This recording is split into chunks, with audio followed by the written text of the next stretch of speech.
Okay, so we're talking about energy healing and what actually is it. So how many of you have friends who you love to be with because when you're around them you feel light, when you're around them you feel happy, you feel energized? And how many of you have got some people in your life that you're like, when I'm around them I feel quite heavy, or I kind of want to move away, there's nothing doesn't really want to draw you in. So the difference between the lightness and the heaviness is because those who are light, they know how to vibrate at a higher level, because everything is energy. We are either light or heavy compared to how much vibration we can hold. And why do angels fly?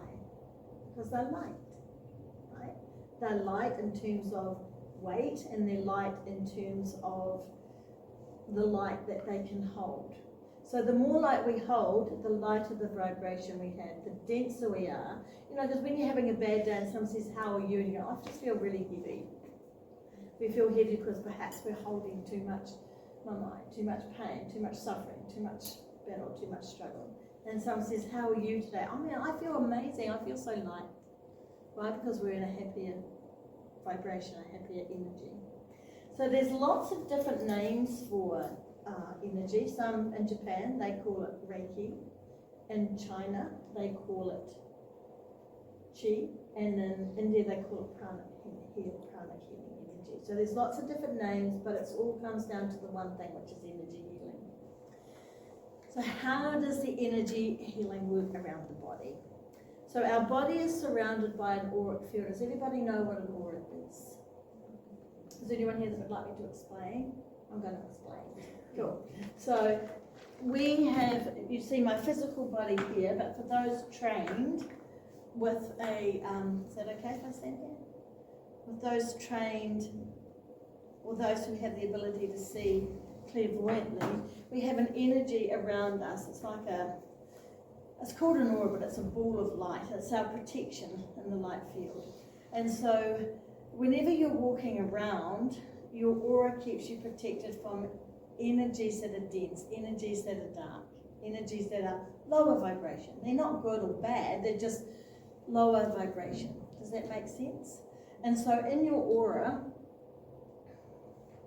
this field interacts on a physical, emotional, spiritual and well-being level.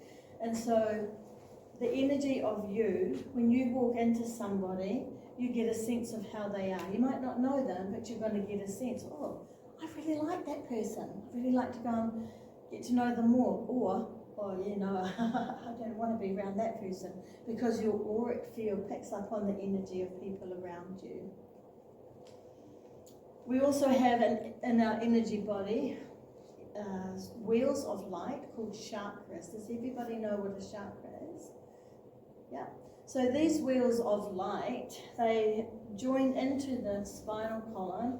There's the front part of the chakra and the back part of the chakra, and it's like a little funnel. And so energy comes in the room. Like when you walk in this room, how does it feel when you walk in? It's beautiful, right? It feels light. It's really welcoming.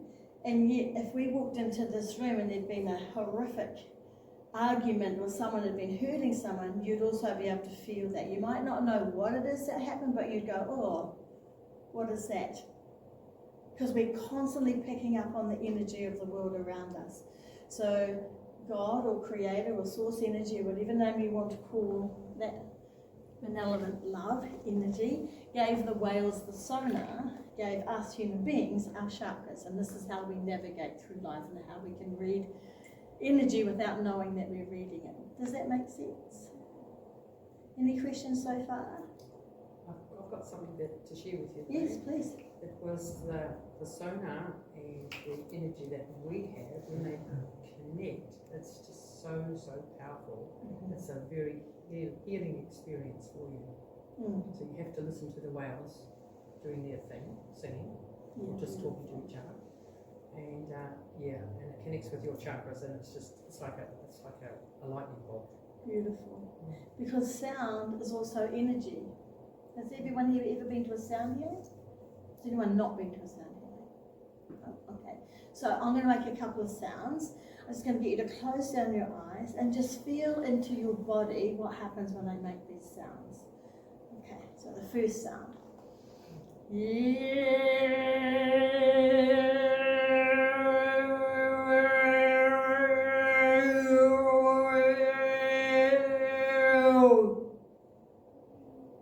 just notice what happens in your body.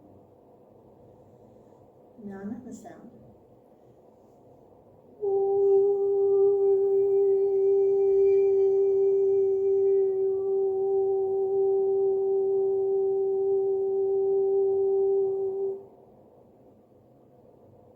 And just notice what happens in your body with that vibration.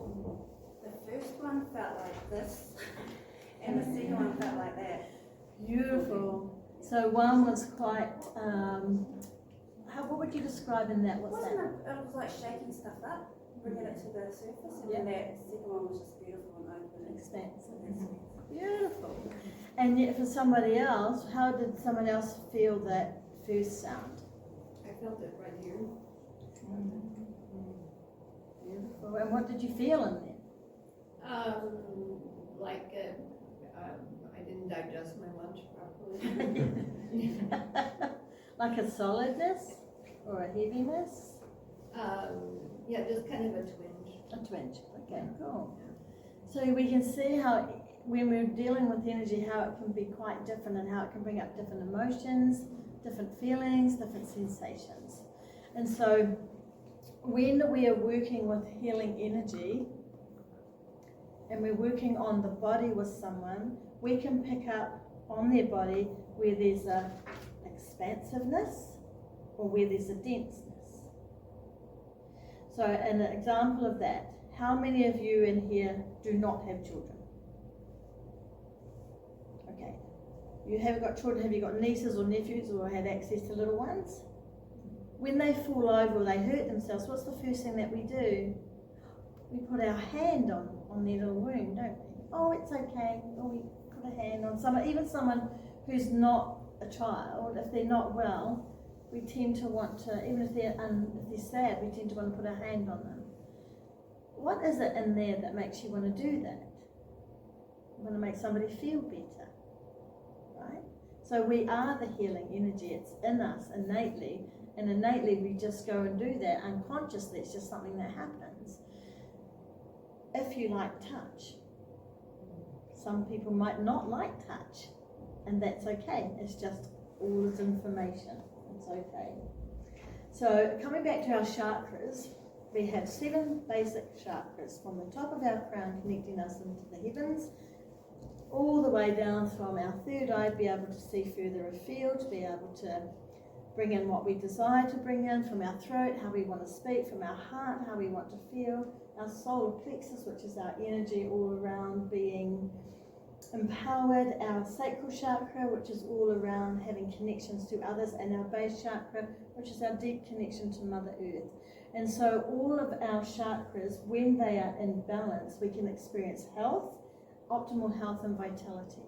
If they're not in health, if they're not balanced, then we can experience dis-ease.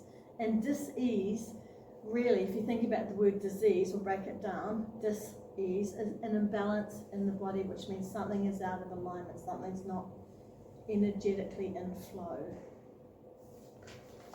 Okay, so when we're using healing energy, for somebody who is a healer, we can use various techniques to clear these blockages and to restore the flow of energy by using our hands, by using sound, by using crystals, by using words, by using a tone, by using colour.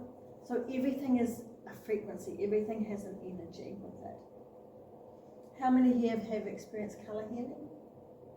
No? Sound healing? Anyone experience sound healing? Reiki? Distant hearing. Distant, oh yeah, beautiful, that I love. Thank you for bringing that in, that's wonderful. Oh, gorgeous. Yeah, so we can receive energy from a healer even if we're not in the same room, because we have the ability to transcend time and space, because we have the ability through love to share our energy with another person. And so we can see by holding that person in our mind, even even if you were never trained in any kind of healing modality, if you think about someone that you love, that you know is feeling sad and needs some support, if you imagine them in your hand and just cup your hand straight away, just do this and you feel warmth in your hand. And if you're thinking about that person with your intention, you're sending love from you to that person. Now, how they receive it is up to them. It's not your job to make sure they do. They will have an energetic exchange with you. Yes, send me the healing if it's a relationship and healing, or if they don't even know that you're doing it, then it'll go to what we call their higher self, and their higher self is like an oversoul that allows them to, it takes care of things that perhaps they are not consciously aware of. Does that make sense? Lisa, I used to use the story about if you're talking to somebody, if you're thinking about someone, and then the next second or 2 minutes later, the phone rings and it's them. Yes. That's your energy or your vibration being sent to them for them to connect and get back to you. It happens all the time. I love that. Thank you for bringing that in. That's so cool. I think people just have to have simplicity in the things too. That's actually energy. Yeah. So if somebody's like prays for you or something, Yeah. and you're not aware of it, are you saying that the higher conscious is aware of it and they accept whether they want to accept it or not? Yeah. Because otherwise it feels like an invasion of. That's right. That's right. Well, in my training, in theta healing I'm trained in, amongst other modalities, we can send unconditional love healing to another person without their permission. We send it to their higher self, and if they then choose to have it, it'll make us, there will be something that allows that then to go through. Yeah. I cannot do a change of a belief for you. I cannot put my will onto you. That's a no-go. So there are rules or guidelines around using energy. So you don't force other people or try and take control over other people, because that's not the go, right? So we've got to really respect everybody's free will choice when it comes to energy healing. But when somebody pays you, or somebody's got a contract with you to come and see you, in whatever form payment is, whether it's through a hug or a drawing or some excess food or monetary exchange, then they've come for that healing, and so they can receive then that healing because they've given you permission. Does that make sense? But yes, it's like, think about prayer. Think about prayer as a gratitude for what you've got right now. Yeah. So if we want to ask that beautiful benevolent energy of unconditional love to take care of our children, we'd be so grateful for the fact that we have them and that they're safe in this moment here right now, and that we know that love is going to take care of them. Does that make sense? Cool. It can also work in the reverse. If somebody is in a situation, if it's a family or friend, and something you may be more aware of this one, if something bad is happening to them, you also feel it. So if they're in an accident or if something major is actually happening, traumatic in their life, you actually feel that energy within you, and it makes you want to reach out or connect with them, whether it be a phone call or just whatever. Yeah, beautiful. You know. Yeah. So we all have these gifts, whether we're aware of them or not. We've got clairvoyance, which is our ability to see things that are unseen to the physical eye. We've got our clairaudience, which allows us to hear things that are not perhaps happening to our physical ear.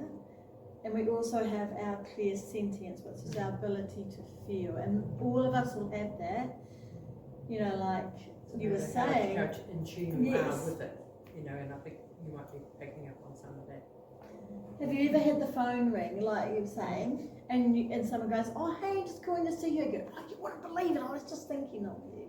Or you think about someone, the next one of the texts comes through. Or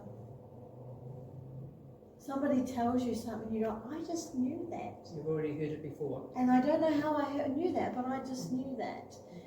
And so sometimes for those people who have a strong sense of clairsentience, which is the ability to feel, call it an empath, they can feel overwhelmed by everything that's happening. And they can feel the planet's pain, they can feel the friend's pain. The pain before somebody falls over, you actually feel it. That's the right Yeah. A doctor said to me once, he said, oh, I wish I had that ability. It's got a special name. It's got a special name. I don't know what it is now. And I said, no, you don't. Yeah. Yes, no, we don't. You don't. We don't. You know, that's an old paradigm actually. In Theta Healing, what we teach is this, that Creator is the healer, unconditional love, God, source, whatever name you want to put on it. We get to be the witness. We get to be the channel to bring that energy through. We don't actually heal anybody. People heal themselves. When a healer comes in, it's because they're holding the vibration of that they're already healed. And that person who is receiving the healing gets to go yes or no. So we create our dis-ease, so therefore we have the ability to heal our dis-ease. And sometimes we need help. And that's why we call in the support from people who are trained in modalities, different modalities. So the benefits of energy healing, physical health, energy healing can alleviate pain. It can boost your sense of feeling good about yourself. It helps the immune system. And it can also be a beautiful modality to use when you've just had an operation or an injury. I remember when I sprained my ankle, and it was a really bad sprain, and I had Reiki on it every single day, and it just healed so fast. It was amazing, really beautiful. And so, you know, even for, like if you're coming out of an operation, and if you can't have hands on you, you can ask for healing to be sent to you. So it's a beautiful way to help us heal. It's good for your emotional well-being. It helps release trauma, because energy can get stuck in the body. We always like energy to move, don't we? If we think about emotion, that is energy in motion. And when we can't move our emotions, when we get stuck in a pain or we get stuck in a trauma, it creates what we call in biodynamic craniosacral, a fulcrum. And that's like, it's a twist in the body, and that affects the muscles. So if we're holding on to a pain or a trauma that we haven't been able to move or shift, even something like a resentment, even something like a rejection, even if you're holding on to regret, it's got to sit somewhere. And so energy healing can help to move that. Energy healing has no attachment. It works for the highest and best. You cannot misuse healing energy. You can't misuse it. Yeah, it has its own innate energy. It goes where it needs to go. Like if someone says, I have a sore shoulder, and you can't touch their shoulder, you can hold on to their knee, and the energy is going to go to exactly where it needs to go. Energy healing is so wonderful for somebody who has experienced anxiety or depression, because it helps to calm the nervous system. It helps to regulate the vagus nerve. Now the vagus nerve is the big nerve in the brain that comes down through the body and it touches into all the organs. And so even just holding somebody's head like this is a beautiful way to help someone to feel calm. Yeah, so touch is a beautiful way. We share our energy through touch. It's also very good for spiritual growth. It helps you to connect deeper to your higher self. When you know about energy, when you know how energy works, if you're using energy, it helps to enhance your spiritual journey. Because when you're working with energy, so many things are going to come up. You're going to be able to experience, feel, sense more. You'll see more. Does that make sense? Yeah? I want to throw something in. When you see energy healing happening to somebody else, and you're just sitting there observing what's happening, that's actually amazing. Yeah, beautiful. You can see it, not feel it. I'm not talking about my feeling it, but See it. I could actually see it happening. How many of you ever see something in the corner of your eye and you go, oh, there's nothing there? Anyone ever felt that? Yeah. That's your sense of clairvoyance. Yeah. And when you remember that what we focus on is going to make the energy flow to that. So if you're wanting to develop your sense of seeing, your sense of hearing, and your sense of being able to feel, if you're focusing on that and you do a course in that, it's going to allow you to open up for more. Yeah, but we've all got these skills. There's no one in the world that has it not. Okay, we all have them. It's like when I was born with the ability to be able to see, and that was my gift already. I don't even like the word gift. That was one of the soul attributes that we all have, but mine was more highly attuned. Yeah, it's been over time that my clairaudience, my ability to hear spirit, has become more. I will hear spirit. I see it like a wave in my mind. Words just land. How do I know stuff? I don't know. I just know, and I know the difference between what's coming from truth, highest truth, compared to what I think, because highest truth is not what I think. It's Creator's truth. And we all know when we get that, because it lands, it feels solid, it feels right in every cell of our body.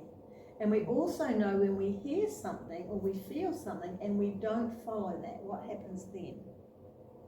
I wish I'd listened. Uh-oh, could have done that different.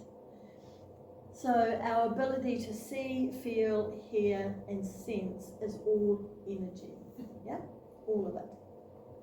So you mentioned when you were born with the gift, and then at 22 you kind of shooed it away in a sense, and you also mentioned that you're kind of trying to get back to that. So has it been a journey to get back to that, or are you still trying to get back to that, or you're just kind of growing and kind of at a good space? It's been a journey. It's definitely been a journey, and I'm very happy with how it is now, because what I learned over my time was that I get to be in command of it. It doesn't happen to me now. I go, cool, my shop is open between 6 a.m. and 7 a.m. So if there's any beings out there without a body that needs some help, that's when you can come and see me. Please don't wake me up in the middle of the night. Please don't come and see me when I'm at a movie. Please don't try and knock on the door when I'm doing something else. So I've learned that you've got to be willing to be, what's the word, and more in control of that, or else it just comes in so often. And we do often see this with people with mental health issues. It's not that they're crazy, it's that they're tapped into all of the frequencies at once, and it's so overwhelming. And what I would like to see in our world more is that people who have this get better support than just being drugged out. They just really need so much love, and they need so much guidance.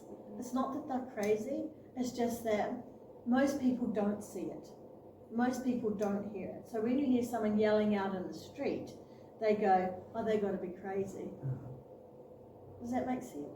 Well, yeah, I was just at the ATM before I came up. What's that man over the road? I was like, is he talking to someone? No, he's not. Yeah, no, he's not. No, he's not. And today he was Yeah. definitely, he was yelling out. He was, Yeah, but he's in a he- different he- frequency. But he does that. You know, Yes. And then you if you go and talk to him, he'll have a conversation Yeah. with you. I think it's kind of in a sense of coping. Everyone has different ways of coping with Yes. it. For me, if it's overwhelming, you don't know what to do with it, and I think a lot of people are at that thing. You've got so much coming in that it's so overwhelming that you just don't know what to do with it. So, like you said, to have a space where someone can help and guide you, and let you understand that what you're going through is actually normal, and you actually have the power to control the situation instead of allowing the situation to control you. If you actually listen to him, he's giving a commentary. Yes. Yeah, the commentary on what life and what everybody and what they don't see and whatever. Yeah, no, it's rational. Yes. It's just not normal for somebody to broadcast it like that. Yeah, I guess it's the how, huh? Yeah. Yeah. But I love what you're saying, you know, because we all have it. You know, we go to school and we learn how to go 1 + 1 is 2. We're taught how to spell, but are we actually taught how to work with our energy? We're not really taught that, are we? So there's a huge gap in our educational system about how to teach people about who they actually are, really who they are, as energy, as spirit, as a soul, walking in a human form and having a beautiful human, crazy good, crazy bad sometimes experience, right? So we can use healing for creating calm in the body, for helping our well-being, for helping our spiritual growth. So I'm going to give you a couple of little tools that you can, little techniques that we can just try out, so you can get to experience your own energy. Yeah. So one thing I want to say about that is when you meet someone for the first time, you get a bit of a summary about them, don't you? And you see how they stand, you see how they look, you see the colours that they're wearing, and it informs you of something, yeah? But then when you get to really talk to them and be with them, you get a sense of their heart energy. Yeah, so we're constantly picking up on the energy all the time. We just do it so naturally that we don't know that we're actually doing it.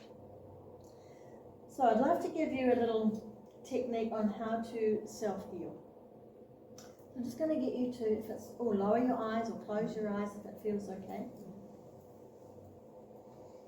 Take in a beautiful breath into your heart.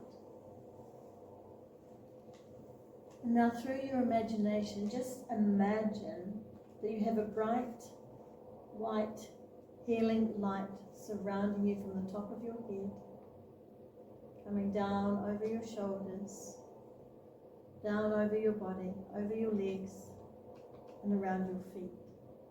And imagine that this healing light is 6 foot in front of you, 6 foot beside you, 6 feet above you, and behind you. And now imagine that this light is now entering your body. It's soft, it's warm, it's loving, it's kind, it's compassionate, and it's clearing any blockages, any pain in your body. And see it like a waterfall just moving from the top of your head, down through your body, down through your feet. And imagine that this waterfall now is going deep into Mother Earth, right to the core of the mother, where all the blockages, all the pain, all the mama, all the struggles are just being left at Mother, because she's going to take that, she's going to transmute that for you. You don't have to worry about that, there's nothing you need to do. And just feel that, and just notice, not attaching, but just notice how your body feels. And when you're ready, just come back and open your eyes. Now that's a technique that you can do, and it takes, what, 10 seconds? You can do that at any time during the day. And a beautiful way to use this technique is, you know, when we go to the supermarket, like remember how I talked about the aura, we've got our auric field that keeps us protected, it's our field of light, and every time we're, even in town, you've got all these people crossing all around you, it disrupts your field. You can just do that little light meditation, and it just brings everything back into alignment for you, and it clears off what is not yours. Yeah? How many of you have ever walked around sometimes and you've thought or you've said to yourself, I just don't feel like me? You ever felt that? Yeah, oh, I'm just not me. I don't know, I just don't feel like me. That's because you probably picked up a being without a body that goes, oh, look at that beautiful light. Whoa, I'm going to attach. And then when they attach, and it's not a yucky, icky thing, but what happens is you then begin to feel them in your energy field, and then you go, oh, gee, that's not me. So you can use this little technique here just to wash and cleanse your aura. Okay, another one is a grounding exercise. So grounding helps you to stay really deeply connected to the earth. And you'll probably all notice we've all got shoes on, and probably all of our shoes are all rubber underneath. Now rubber stops the energy of the earth from connecting into us. So whenever you can, walk, take time every day, get your shoes and socks off, and actually just put your feet on the earth. Because that energy from Mother Earth, it heals us, and it feeds us, and it feeds us with her energy, and it grounds us. Have you ever met anyone who you go, my goodness, they're so not grounded. They are just floating up in the air somewhere, and they're kind of all airy-fairy, and they're full of ideas, it's all lovely, but nothing ever really gets to happen, right? Because we need to ground, we need to connect in. And so when you're standing on the earth, you just stand with your feet shoulder width apart, and just imagine that you have roots at the base of your feet growing deep into the earth and connecting you in there. And that's going to help you to feel really grounded and stay solid and centered. Now, if you can't do that, or it's just not in a space to be able to do that, another really easy way to ground, sounds a bit funny, put your fingers in a pot plant. If you can't get outside, just put your fingers in the pot plant. It's going to send healing energy to the pot plant, but the earth in that pot plant is actually going to help you to ground. So there's lots of things that we can do. And another one I'm going to gift you is a chakra balancing. So remember how we talked about how the chakras pick up energy from outside. The energy comes into the body, that frequency moves up through the spinal fluid into the brain where it then becomes interpreted. So we know that when we walk into a room, oh, this feels lovely and warm and inviting, or, oh, I don't know what this is, but oh, this doesn't feel nice. Now, you've not been in that room before, but you know because you're feeling the energy. And that's because your chakras are open. They are little spinning discs of light that draw in energy from everywhere around you. So you can balance your chakras by visualizing each one as a spinning wheel of light. So I'd like to just take you through a really quick chakra balance. So if you just want to close your eyes again. Again, just want to start in the heart center. Take a breath in. And now just take your awareness all the way down to your base chakra, right at the base of the perineum. And just imagine the color red. And imagine that that red is swirling around in your base, and it's healing and it's balancing. And it feels solid and it feels grounded. And you feel very trusting, you feel very safe and very secure. Just imagine that beautiful color red.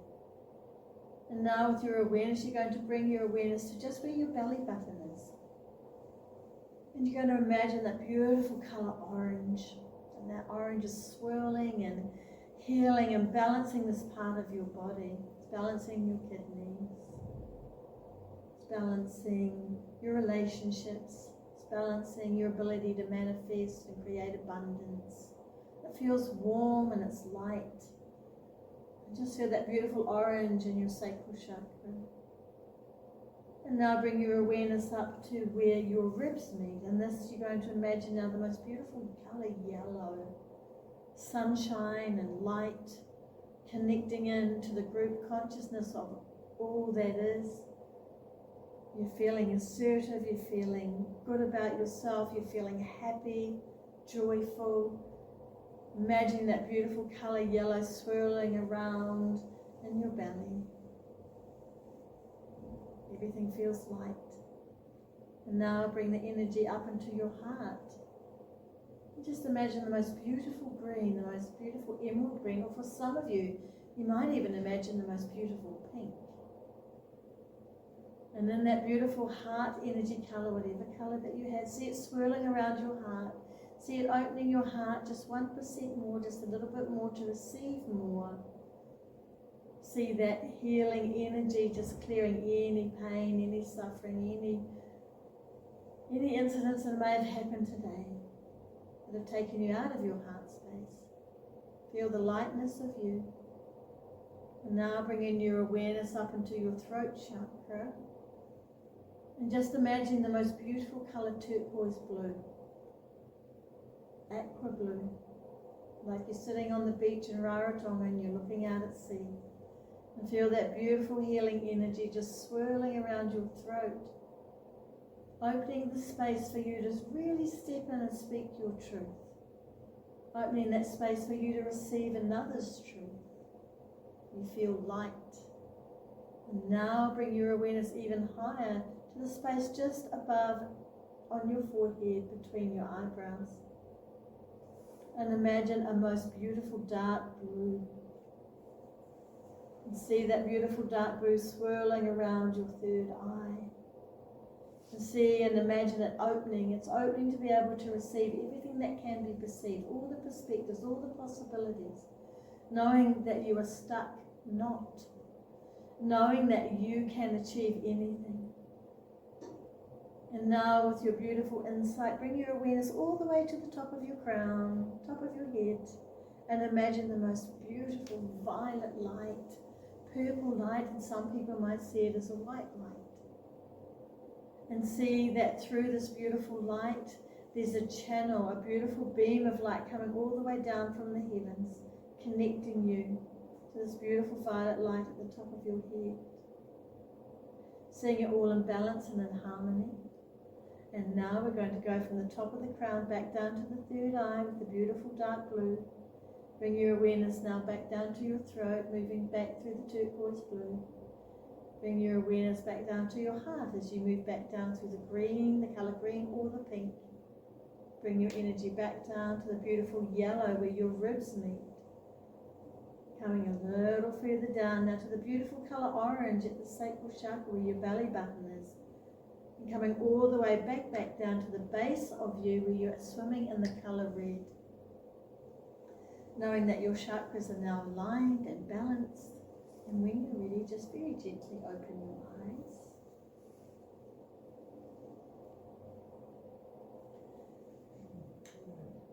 So you see, we can use energy and we can use it quickly to heal ourselves, to align ourselves, to balance ourselves, to support somebody else who might be lacking in energy, someone who's tired. You can put a little hand. What do mothers do? Most women, I don't know about men, but I know most women when they've got their hand and they just give you a little rub and oh, doesn't it just feel so delicious? It's, oh no, don't stop, don't stop. It's that beautiful love, it's that connection, it's that warmth. And so energy healing can be used for anything that you require, anything that you're needing. Okay, any questions? It's about 10 to, and I know that we've got about 2 minutes. I've got a question. I worked for, over in Australia with mainly guys, but knew some women too, in the prisons, and there they were very much about not looking at each other. When I worked with them, they'd communicate that to me and say, oh, you know, No eye contact at all with anyone, was it? yeah, no eye contact. This was the at all. prisoners? In prison, yeah, in prison. And they just walked around not communicating in that way, just know, but they knew where they were going, of course, they could, you know, Head down. And Aboriginal people, who I found to be the most spiritual people I've ever met, they would do the same. They wouldn't look, they found it okay looking at me when we were talking, and when I used to go to, especially with suicide, how it would filter through the communities, and there's a lot of suicide, so I was a lot. And there was just no sort of eye contact, but when they were, and so I was just sort of wondering about that, because you said, you know, the eye, and our energies are all outside us as well. So that eye contact has not having it has a heaviness to it, and because of the terrible way they were treated, they were still part of the fauna when it was 1969.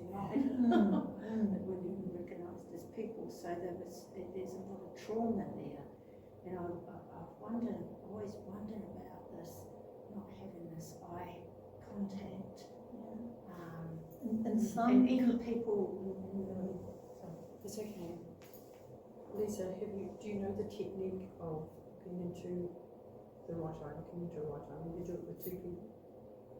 I've done a lot of work with eyes, but not particularly what you just mentioned, and one eye. I'm going to teach it to you later, but that's, I was told once by a person, wasn't fine, just talking to them, and he said, "Babe, I'm sorry, I can't look at you." And I wasn't, I'm just talking, just one-on-one. And I said, "Sorry, do you want me to go away?" No, I just can't look into your eyes. And I thought, that's okay. I thought I was doing something wrong, but I wasn't. I asked him years later, I said, "Do you remember you told me you couldn't look at me, you didn't want me to look at you?" But he didn't say that at the time, but I just felt that.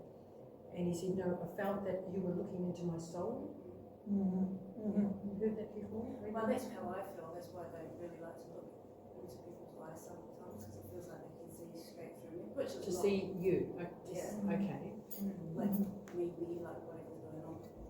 That's why I avoid eye contact. So I'm just wondering, with Aboriginal people, if that's something, or the people who are in prison that you were dealing with, that's something that they feel in their, I don't know, their upbringing, their Could soul, be a their cultural spiritual, thing.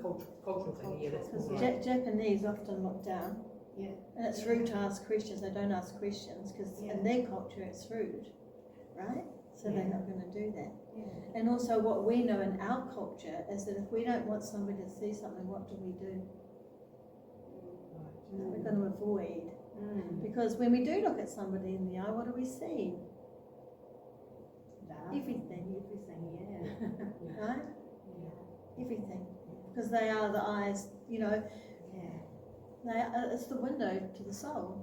You see it. You know when someone says, "I've got the kindest eyes I've ever seen."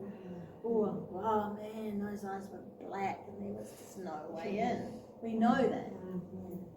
Yeah, so that's really interesting that you bring that up. You know, and if people are holding like a wrongness about themselves or a shame about themselves, they're going to want to avoid. They're going to want to People hide. to see inside their soul to see what they've done wrong. Or the fact that they just don't feel good enough. You know, I've worked with lots of clients who have had that, where they will look and then they look down or they do this and they tell me, you know, what they need and what's happening, but they won't hold eye contact because it's a lack of value, self-value and self-worthiness. Some say that it's they're trying to make up a lie or they're thinking about, but I didn't feel like that was it at all. No, and the Aboriginal people have had a lot. They've had a lot to hold, and so it's also a trust thing. If you hold somebody's eye gaze, it's because you trust you, right? And we also know, you know, if someone's going to tell you a lie, they're going to do this, aren't they? They're going to have a flinch or do something that's not in line with that. Probably about 2 minutes. Yeah, all good. Thank you, Lisa. You're welcome. So, that really pretty much concludes what I wanted to say.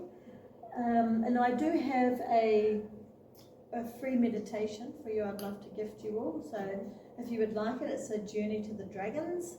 Oh, good. That's good. Yes. So if you want to put your name and your name and your email here, I'll send it to your inbox and you can just click on it and it'll take you to my YouTube channel and you can just listen hear to it. at your You can, own time. listen to it whenever you want. Your voice So- is very soothing, so that's pretty exciting to be able to have available on hand, that meditation. That voice, obviously. And use the, sorry? It's your voice, the meditation. Oh, cool, yes. Is it? Yeah. Yes. I've also got another one which I'd love to gift if you want it, and it's called the map. The map to the creative, all that is. And in Theta Healing we go up through it's a very quick meditation, but it takes you up to what we call the seventh plane to connect into that pearlescent, sparkly, iridescent, unconditional love. And in that light, instant healings happen. I've seen cancer gone. I've seen broken bones heal like that. Not because I did it, but because I witnessed the Creator do it. So And it again, comes through you. Yeah. I know. yeah, and as we witness the healing, it comes into being. Got to witness that, we see it, right? And then it's just this empowering amount of love that Oh, just comes through you, Yes. and you go, oh my God, it's just giving me the shivers. Yeah, you just feel Where like did you're it walking come on a from? cloud. You feel Yeah. so good, like so good. What was that meditation called, the second one? That I call that healing to the. It's a meditation to the seventh plane. Yeah. What we call it as the map. Yes, I'll send you them both if you like. Thank you, thank That'd you. be really cool. So, are there any questions? Would anyone like to share anything? Can we stop the video now, James? Will it be okay? Thank you so much, Lisa.